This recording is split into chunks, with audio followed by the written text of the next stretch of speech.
Hello. जी, हाँ जी। मैं hospital के रिसेप्शन से बोल रहा हूँ सर। कहाँ से बोल रहे हैं? आप जी बोल रहे हो ना? हाँ हाँ, बताइए। आपकी दीदी यहाँ पे अभी आई थी हॉस्पिटल। हाँ।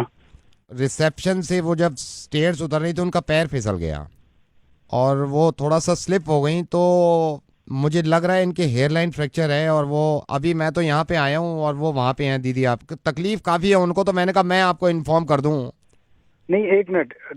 गिरी है वहाँ पे? हाँ, आपकी दीदी हैं, वो रोते हुए बता रही थी कि भैया को फ़ोन कर दो, तो मैंने अपनी हाँ। मोबाइल से किया है। उनका मोबाइल उनके पास है, उसमें भी पता नहीं क्या प्रॉब्लम हो गई, सिग्नल विग्नल जा रहे हैं ना, वो भी गिर गया था। मैंने इसलिए नहीं किया फ़ोन के आप पैनिक करें, आप परेशान मत होना। लेकिन ये है कि आधा पौन घंटे से वो अभी चिल्ला भी रही हैं, क्योंकि हेयरलाइन फ्रैक्चर मेरे को लग रहा है छोटा मोटा है उनके।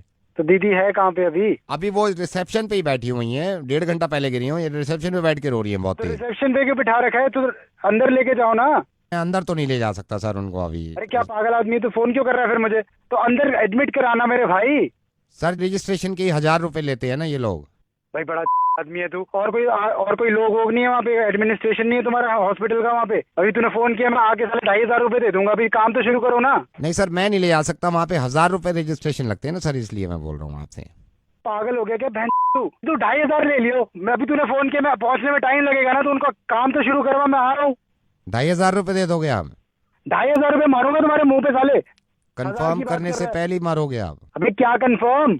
कि ये जो कॉल करी है मैंने, ये जेन्युइन भी है या नहीं, जो आप 2,500 रुपये फौरन देने के लिए बात कर रहे हैं? कहाँ से बात कर रहा है तू? आई एम सो सॉरी जी। आप सबसे पहले तो इस बात का इत्मीनान रखें कि आपकी दीदी गिरी नहीं है। और मैं कहाँ से बात कर रहा हूँ? मैं रेडियो मिर्ची से नवेद बोल रहा हूँ।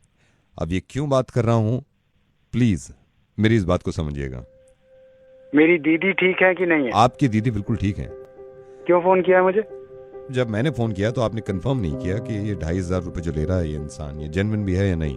लेकिन तकलीफ में थे आप और परेशानी में थे, तो 2,500 रुपये आप मेरे मुंह पे मार रहे थे। एक एनजीओ है, इन्होंने ये लिखा था परसों कि नेपाल में जो अर्थक्वेक आया है, वहां के जो लोग परेशान हैं उनके लिए डोनेट करना चाहते हैं, तो हमें कांटेक्ट करें।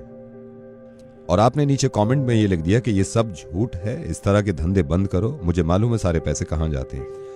आपने कमेंट में ये तक भी लिख दिया, ये मेरा नंबर है, मुझसे पैसे निकलवा सकते हो तो निकलवा के देखो। मुझे मालूम है कि ये की जिम्मेदारी नहीं है कि वो नेपाल के लोगों की मदद करे, क्योंकि वो एक इंसान है, तो ये एक इंसान की जिम्मेदारी है कि वो नेपाल के लोगों की मदद करे, जो लोग अर्थक्वेक में परेशान हैं, जो लोग अर्थक्वेक में खत्म हो गए हैं, जिनके परिवार बिछड़े हुए हैं, उनकी मदद करे। ये जरा सोचिए तो सही, आप तो दिल्ली में ही थे जब ये अर्थक्वेक आया है। जिस वक्त ये झटके लग रहे थे ना हमें, उस वक्त रूह कांप गई थी लोगों की कि अगर खुदा न खास्ता कुछ ज्यादा हो गया तो क्या होगा। ये हम सबको मालूम है कि हम नेचर से, कुदरत से लड़ नहीं सकते, ये किसी के हाथ में नहीं था अर्थक्वेक रोकना। लेकिन हम सबके हाथ में है उन लोगों की मदद करना, चाहे वो दुनिया में कहीं भी हों, जो इस हादसे का शिकार हैं, जिनको मदद की जरूरत है। ये मैंने पता किया है नेपाल फोन करके, वहां पे बहुत सारे छोटे बच्चे ऐसे हैं जिनके माँ बाप मलबे में दब गए हैं और मर गए हैं। आपको मालूम है वो बच्चे अपने माँ बाप तक को याद नहीं कर रहे, क्योंकि भूख लग रही है उनको, क्योंकि खाना खाना है उनको, क्योंकि चोट लगी हुई है उनको। मुझे मालूम है कि आपने कोई बुरा काम नहीं किया, ये इंसान की मर्जी होती है कि वो किसी की मदद करे या ना करे। लेकिन कम से कम एक ऐसा एनजीओ जो कि ऑथेंटिक है, जो कि नेक काम कर रहे हैं, अगर वो लिखते हैं कि नेपाल के लोगों की मदद करें, तो अगर हम उनको बढ़ावा भी नहीं दे रहे, तो कम से कम ये तो ना करें कि हम ये लिख दें कि झूठ बोलना बंद करो और अपने आप पैसे कमाने बंद करो। एक बात सोचिए जरा, जब अर्थक्वेक आता है या ऐसी कोई परेशानी होती है, तो मेरे हिसाब से सबसे करीबी जो है एक दूसरे की मदद करने के लिए, वो पड़ोसी होता है। आपके फ्लैट के बराबर वाले भाग के आ जाते हैं कि आप ठीक ठाक हैं या नहीं। तो ये भी पड़ोसी है नेपाल। और जरूरी नहीं है कि पड़ोसी हो, दुनिया में कहीं भी इंसान अगर परेशान हो तो हमें मालूम है कि हमें मदद करनी चाहिए, और आप करते हैं। लेकिन आपने थोड़ा सा गलत किया कि इस तरह का कमेंट लिख दिया कि आप पैसे कमाना बंद करिए। हो सकता है दुनिया में इस तरह के लोग हों जो इनके नामों पर पैसा कमाना चाहते हैं और खाना चाहते हैं, तो उनके अमाल उनके साथ हैं और उनका जवाब इस चीज का देना होगा। लेकिन हम ये सोचने लगे कि सारे ही झूठे हैं और कुछ करें ना, तो अर्थक्वेक की कोई खास दुश्मनी नहीं थी नेपाल से। वो दिल्ली में भी आ सकता है, हिंदुस्तान में भी आ सकता है, दुनिया में किसी भी जगह आ सकता है। फिर हम ऐसे ही मोहताज होंगे खुदा न खास्ता मदद के, और अगर वो इसी तरह इग्नोर कर दें तो बहुत तकलीफ होगी हमें और हमारे बच्चों को। जरा इस बात को सोचिए कि एक हेयरलाइन फ्रैक्चर से कितनी तकलीफ होती होगी किसी को, जिसकी वजह से आप इतने परेशान हो गए।